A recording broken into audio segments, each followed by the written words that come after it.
Hi, good evening and welcome to Sports Friday. I am Julian Gibson from the Second City. Today was the start of the Grand Bahama Regatta. The Class B boats took to the waters this morning off Tino Beach. Let's check in with Ricardo Lightburn for the latest. The Class C slopes were the first on the water today, and what a day it was. Not just for the dogs cooling off in the water on a hot day, but a real dogfight on the water between the Queen Drusilla and the Udiva Series Race 2 in Class B. Drusilla cutting the Udiva. With the lead, trouble for Drusilla, missed stage, and a sitting duck. The Udiva then took the lead from Drusilla and a tussle to the buoy at the finish line. Then trouble for the Cobra. They are now out of the race. Here comes the Udiva to take their second cannon of the day and a 10-point lead in Class B. The Queen Drusilla trying to get to the buoy and second place, but bearing down the Ant's Nest, Liam Brister at the tiller. Let's go to the finish. Drusilla in trouble again as Ant's Nest will squeeze in for second place finish and 8 points. Queen Drusilla with 5 points, the Passion and Cobra both with 3. The crew of the Udiva sailed 2 exciting races today. Terrence Gibson said it's like the good old days. We finally got the whole crew back together again. For a long time we split in here and there, but Lundy came back and we had a good performance.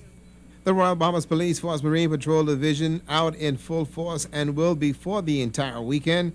The Class A sloops in the field. The Good News, Red Stripe, Southern Cross, Lucine Lady, and Ed Sky. In Class C, the Sand, Sweet Island Gal, Dream Gal, Jacob's Ladder, Crazy Partner, Legal Weapon, Sand Sally, Revelation 319, Asu, Draw, Thunderbird, The Junglers, and Lady Myrtle. Who will win? We're the defending champion from 2 years ago, and I'm happy that Freeport had come back and bring this regatta back to where it's supposed to be today. And, I'm here to beat them. Everybody wants me. The Sweet Island Gal ain't easy. So we're here to represent, and we're here to bring the economy, whatever we could do to help the economy, and that's why we're here. This year's regatta is in honor of King Eric Gibson and Captain Reuben Knowles. And if you ask, King Eric looks pretty good.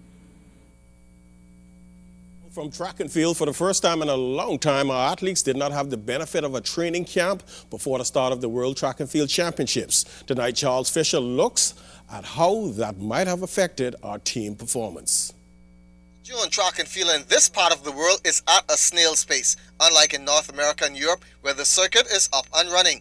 And to get into those meets, you have to be at the top of your game, and only a handful of our elite athletes have that credibility. When track and field is stopped in the western part of the world, in the Europe, they're running. They are running. Those countries were very sharp, and not having any meet and not having opportunity for these athletes, not having money. See, the whole bottom line is money. Not having money for these athletes to travel to Europe is a serious, serious problem for the B.A.A.As in terms of getting the athletes in camp. Head coach Fritz Grant feels our athletes were not razor sharp, and with no pre-meet camp and arrival into Korea a few days before the championship started, resulted in bad performances. When the Bahamas were successful in relays, they had camp. They had sufficient camp, and these camps were running anywhere between $30,000 to $40,000 to get our athletes out there. When though you need to get the athletes in the environment at least 2 to 3 weeks prior to the major competition, because it helps with team chemistry, it helps with synergy, and then it helps keep them sharp, and then you could have different, you could get them in individual meets. Sometimes you have little meets running different places, then you can keep them sharp. And to make matters worse, those athletes came there, as was mentioned, should be fit, should be running, but we didn't know that. We didn't know exactly until we did a time trial. We run them through their program. They look pretty good. But then training and competition is 2 different things. You could train, tell King Hammer is a hatchet. You need to compete to be competitive. You need to compete to keep the competitive edge. And I think that was one of the things that I think affected and impacted Team Bahamas in this World Championship.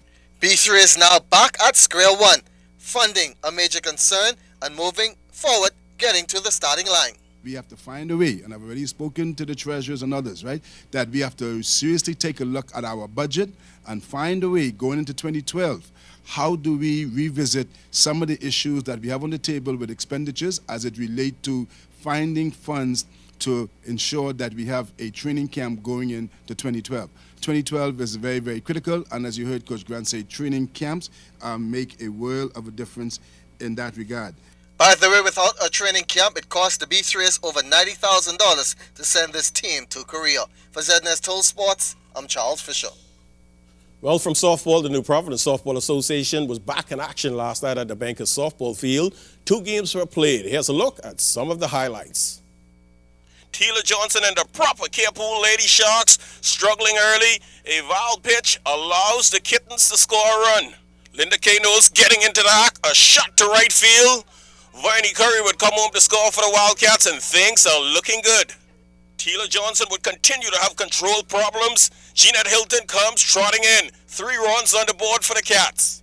Whatever Tila had, she gave the shortstop some, because she also had some problems. Booting the ball going into left field, runner going to third base safe.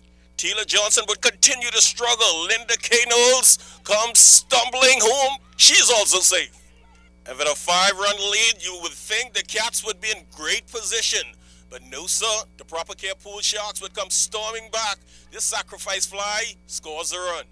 Sweetness on the mound for the Cats. Linda K. Knowles. Boy, the Sharks bounced a run. The second run coming in. Well, you can forget about that early lead the Cats had, because the proper Carepool Lady Sharks would come storming back. They would outlast the Cats. Final score 12-9. Kittens in trouble. We just fall down on defense tonight. We had this game from the start. We started off with 5 runs in the first inning, and we just couldn't close the door. We had one bad inning where the infielders, no ball never came outfield, and our infielders just could not clog up the hole. How much you ladies really miss Mary? We miss her tremendously, but we're not going to put any fault on the pitching. You know, we have 2 pitchers comes out here every night and give us their best, and we just fall down in defense. If you notice, those girls couldn't hit her. They couldn't hit Linda Kay tonight, but we just fall down on defense, and it's really upsetting for the pitcher, because they come out here night after night and give us their all. Now, despite the win, manager Stephen Bishop Benaby not pleased with the slow start. It's important how you end the game. What you're really trying to do is get that W. We got that. But we're getting ready for the playoff. So we can't give up them kind of starts. It's not all the time the bats can come around, because Linda had us off tonight with that slow pitch. It's difficult to hit that slow pitch. But we can make the adjustments, you know. And as you notice, they made the adjustment late in the game. Ken Wood putting some good wood on the ball. A drive into center field all the way against the fence. Ken Wood and the New Breed team would get some sweet revenge against the Buccaneers, who gave them their first loss on the season. New Breed would win this ball game 5-4. Well, the defending champions of the Commonwealth American Football League, the REJ Sands Pros, are out to defend their championship. According to assistant coach Shervin Johnson, they've been practicing behind closed doors in preparation for the new season. We started working out about 3 months back, so now we're just putting on the final touches now, getting the offense and the defense ready for the season. You know, we've been through, got all the young players in, we already hit play design, blah, blah, blah. Now we're just fine-tuning now, getting ready for the league to announce when exactly the season is going to start, and then we could put together the last bit of our package and get ready to play. Do you guys have a better team than the championship team from last year?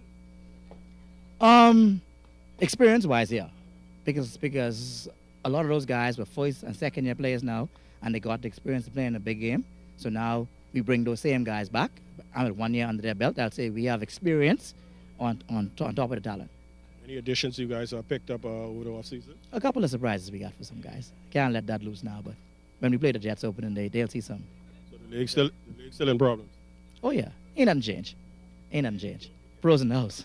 What have you been hearing about other teams in the league? Have they made any additions? Well, I've heard, the Jets had a coaching change, and they've gone through some recruiting and play a little different. And I understand the Stingrays are doing quite well with their recruiting, and the Stingrays are up and coming dangerous team. And we just want that the Stingrays know that the pros know you're coming. So you don't ambush us this year. We know you're coming this time. Stingrays are a good team, a good, fast, young team, and they're hungry for a title. So, but we used to playing with the bullseye on our back, so let them come. And finally in sports, part owner and skipper of the Class C boat Lady Eunice, Vince Wright, passed away yesterday. We understand he was also planning on attending the Grand Bahama Regatta. We know this is a big blow to the family of Vince and the Black Point Exuma community. So on behalf of the ZNS Total Sports team, we send our deepest condolence. Well, that's all the time for sports on a Friday.